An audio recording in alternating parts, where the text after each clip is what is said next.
கந்தனுக்கு அரோகரா, முருகனுக்கு அரோகரா. இன்னைக்கு அக்டோபர் 22 அற்புதமான சஷ்டி விரதம் ஆரம்பிச்சிருக்கு. முதல்ல முருகப்பெருமானை நினைச்சு சஷ்டி விரதம் இருக்கிறவங்க எல்லாருக்கும் என்னோட மனமார்ந்த வணக்கங்கள். அத்தனை ஒரு அற்புதமான விரதம் இது. சரி, கந்த சஷ்டி ஆரம்பிச்சிருச்சு, சஷ்டி பத்தின குட்டி ஸ்டோரி சொல்ல வேணாமா?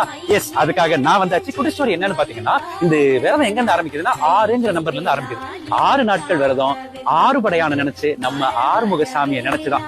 அதாவது ரொம்ப சிம்பிளுங்க. ஒரு பயங்கரமான அரக்கன் சூரபத்மன் பேரு. அவன் சிவபெருமான்கிட்ட தவம் இருக்கான். நான் என்னானாலும் சாவக்கூடாது, 108 யுகத்துக்கு நான் தான் இருக்கணும், 1008 ஆண்டுக்கு நான் தான் ஆளணும், அது இதுன்னு. சிவபெருமான் சொல்றாரு, எப்பா எல்லாமே ஓகே, பட் சாகாமலாம் இருக்கவே முடியாது, எப்படி செத்துதான் ஆகணும் அப்படின்னு. சூரபத்மன் ரொம்ப ஸ்மார்ட்டா யோசிச்சு, ஒரு பெண்ணோட வயிற்றுல பிறக்காத ஒருத்தரால நான் கொல்லப்படலாம் அப்படின்னு சிவபெருமான் கன்ஃபியூஸ் ஆகி, சரி ஓகே வச்சுக்கிட்டாரு. எவ்வளவு ஸ்மார்ட் பாருங்க இந்த அரக்கர்கள், பெண்ணோட வயிற்றுல பிறக்காத ஒருத்தரா.